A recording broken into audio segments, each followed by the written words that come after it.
Et nous sommes toujours, et avec bonheur, avec Agnès Verdier-Molinier, la directrice de l'IFRAP, la Fondation pour la recherche sur les administrations et les politiques publiques. Et nous parlions justement de cette dette, de ces charges de la dette, et ce qui est en train de courir, effectivement, cet étau qui se resserre sous la double peine. Mais alors, dites-moi, en même temps, Agnès Verdier-Molinier, on voit qu'aujourd'hui, ce qui les préoccupe, c'est le froid qui arrive, c'est la pénurie d'électricité, de gaz, de pétrole et autres.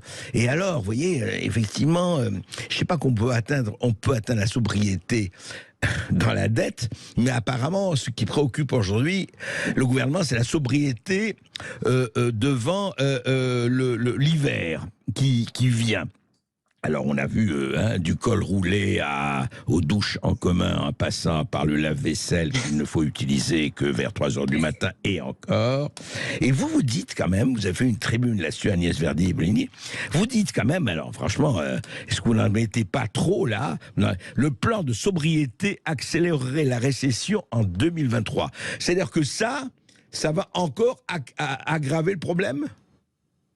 Le problème, c'est que si on consomme moins d'électricité, moins d'énergie en général, ça veut dire qu'on produit moins en France. Ben oui. Parce que ceux qui consomment le plus d'électricité, ce sont quand même nos entreprises. Vous voyez, par exemple, on a regardé à la Fondation IFRAP les térawattheures qu'arriverait à économiser l'État sur son plan de sobriété. S'il l'appliquait sur toutes ses administrations, ça fait que 3% de l'ensemble des économies qu'il faut réaliser. Donc, ce n'est pas parce qu'au niveau de l'État ou des administrations, on n'aura pas d'eau chaude dans les sanitaires et dans les lavabos qu'on aura finalement une baisse de la consommation. Vous dites que c'est 3%, ouais. 3%. Oui, ouais.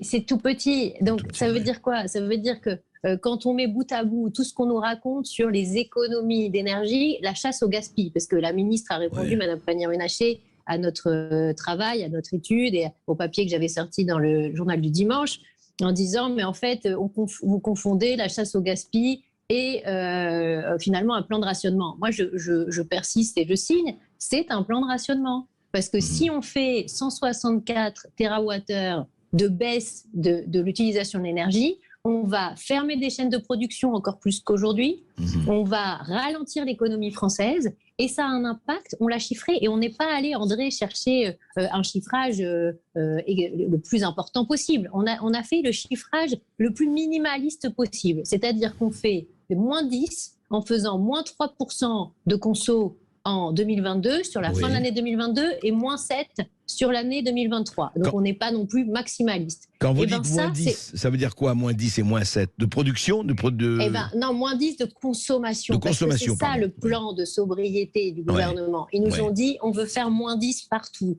Et moins 10 partout, c'est les 164 TWh dont je parle, qui sont en fait l'équivalent de 10% de la consommation énergétique de la France. Et ça ne peut pas être neutre sur le PIB, sur la richesse nationale de la France. Ce n'est pas possible.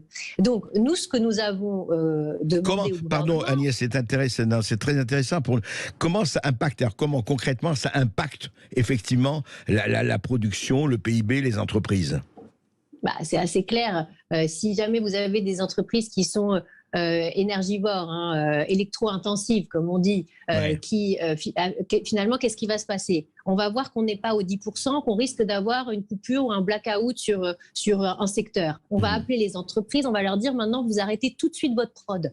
Vous croyez vraiment que ça ne va pas avoir un effet sur la croissance de la France? Vous allez dire aux gens, vous ne roulez pas avec votre voiture, vous n'allumez pas l'électricité, vous ne faites pas ceci ou vous ne faites pas cela. Évidemment, ça va avoir un impact aussi, ça va faire chuter la consommation des ménages, etc. etc. Donc tout ça, ça a un impact sur la richesse de la France nationale, qui est pour nous de 0,9 points de PIB. Donc, André, la croissance qui était prévue par le gouvernement en 2023, c'était combien? C'était 1 point. Et encore, la Banque de France n'est pas d'accord, parce que la Banque de France, elle dit c'est plutôt 0,5. On est proche de la récession déjà. Alors, la récession, il faut savoir que c'est 3 trimestres de suite en négatif. Donc attention, est-ce qu'on va être vraiment en récession ou pas? On va voir, parce que pour l'instant, on n'y est pas encore. On sait que le dernier trimestre, là, 2022, va être très, très, très tendu. Est-ce que les 2 premiers trimestres 23 vont être aussi abominables? Je ne sais pas. On n'est pas non plus capable d'anticiper tout à un instant T. Néanmoins, ce qu'on est capable de dire, nous, à la Fondation IFRAP, c'est que, attention, on a une croissance qui va être très faible en 2023 avant plan de sobriété. Et après plan de sobriété, ce sera encore pire et ce sera proche de la récession. Voilà. Alors, nous, on a voulu alerter le gouvernement là-dessus. On a regardé dans les documents budgétaires annexés au budget, notamment le rapport économique et financier de la France. Et là-dessus, on a constaté qu'il n'y avait pas de chiffrage réel de l'impact du plan de sobriété pour la croissance. Alors que le gouvernement nous a dit, nous, on a intégré l'impact du plan de sobriété dans nos chiffrages de croissance. Ce n'est pas vrai, parce qu'ils avaient prévu une croissance à 1,4 au démarrage des discussions parlementaires. Ensuite, ils ont baissé à 1. Et vous voyez bien qu'entre 1,4 et 1, en prenant en compte tout ce qui se passe en ce moment dans le monde, tous les problèmes des tensions géopolitiques, tous les problèmes d'approvisionnement, etc., plus le plan de sobriété, eh bien, on devrait baisser beaucoup plus la prévision de croissance. C'est un problème pour le budget 2023. Vous savez qu'on parle beaucoup du 49.3 à juste titre.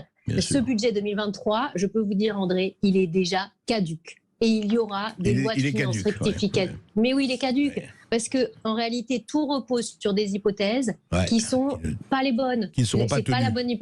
C'est pas la bonne hypothèse de croissance, ce n'est pas la bonne hypothèse d'inflation. Et on voit qu'on n'a pas pris en compte notamment les impacts du plan de sobriété. Donc, nous, à la Fondation IFRAP, on est prêt à discuter avec ceux qui ont chiffré à Bercy sur ces questions. Pour l'instant, on n'a pas eu de réponse chiffrée, malheureusement. Nous, on a publié 12 pages de notes en expliquant tout. Tout est sur notre site.